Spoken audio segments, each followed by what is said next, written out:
So धेरै पछि हाम्रो कुराकानी भइरहेछ। सो कस्तो भने अब मैले चाहिँ अब अलिकति आफ्नो कस्तो चलिरहेछ यहाँ युकेको लाइफस्टाइल के छ कसो छ भनेर भिडियो बनाऊँ होइन कुराकानी गरौँ भनेर सोचेको। तर कस्तो एउटा टाइम बिजी सेड्युल नै कस्तो भ्याएको छैन होइन। अनि त्यो अनुसारले सबैको गर्नलाई एकदम टाइम म्यानेजमेन्ट गर्नलाई आफ्नो काम आफ्नो पढाइ आफ्नो हरेक कुराहरूलाई चाहिँ it's really difficult to manage everything here because you know you have a priority to like I have to do this, I have to do this. You don't have time to talk with your friends, family. You can't give time to yourself, you know. So it's really difficult. I'm not demotivating you, but it's really difficult. And so this difficulty we can manage it. We can manage everything. It's all depend on us.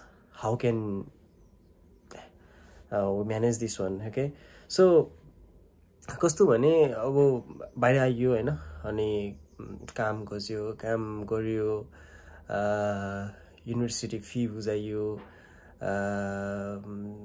पढ्यो होइन assignment गर्यो pass भयो सबै कुरा गरिन्छ नि त होइन।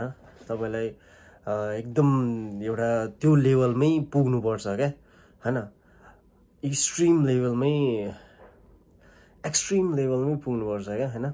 तपाईले चाहे त्यो काम होस् चाहे त्यो पढाइ होस् एभ्रिथिङमा तपाईँ एक्सट्रिम नै जानुपर्ने हुन्छ क्या। लन त भनेर थोरै तपाईले काहीँ थोरै टाइम थोरै फोकस दिनै मिल्दैन के होइन। यदि केही कुरा गरिरहनु भएको छ भने त्यहाँ 100% फुल इफोर्ट नै तपाईले दिनुपर्ने हुन्छ। सो त्यो दिनुभयो भने मात्रै हुन्छ भन्ने कुरा चाहिँ सिकिन्छ क्या। यहाँ आउँदाखेरि मैले एउटा कुरा सिकेको कुरा के हो भने चाहिँ तपाईले केही कुरामा फुल इफोर्ट गर्नुहुन्छ भने अभियसली त्यो कुरा हुन्छ अनि त्यो कुरा भएपछि तपाईँलाई एकदम आनन्द र खुसी फिल हुन्छ। जुन कुरा हामी नेपालमा भए नि हुन्छ नभए नि हुन्छ भन्ने तरिकाले एउटा बाँचिरहेको जिन्दगी एउटा लाइफस्टाइल जुन थियो त्यो लाइफस्टाइललाई ब्रेक गरेर त्यो मेन्टालिटी ब्रेक गरेर यहाँ रियालिटीमा एक्सपिरियन्स गर्नुपर्दा र त्यो एक्सपिरियन्स गर्दै जाँदाखेरि त्यसको आउटपुट पनि देख्न पाउँदा र आउटपुट पनि एक्सपिरियन्स गर्दाखेरि चाहिँ आफूलाई नै रियलाइज हुन्छ आफूले नै नाङ्गो आँखाले देखिन्छ क्या कि ल okay fine this can make change भनेर जस्तो लाग्छ। अनि त्यो सबै कुरा देखिसकेपछि अनि बिस्तारै त्यो अगाडि बढ्दै जान्छ क्या।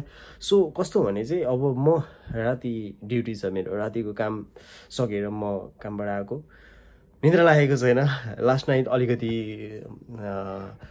प्रब्लम भन्नाले पनि मेरो लगातार 2-3 युनिभर्सिटी थियो and I am doing the shift and I slip at the work and go study and from study I go work. It's like a hectic day for me.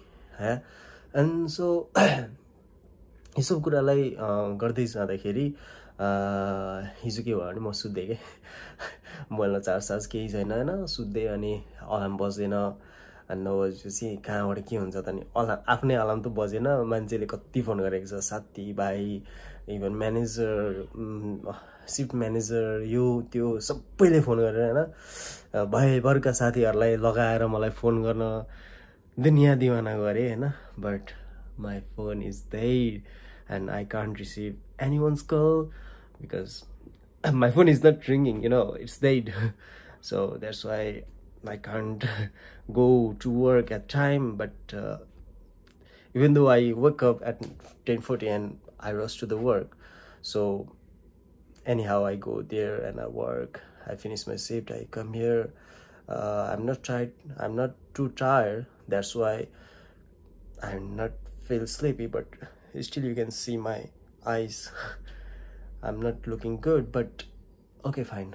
So मैले video बनाउनु पर्छ भन्ने सोचेँ time मिलाएछ अनि so बोलौँ न त भनेर बोल्न मलाई आयो अनि त्यही भएर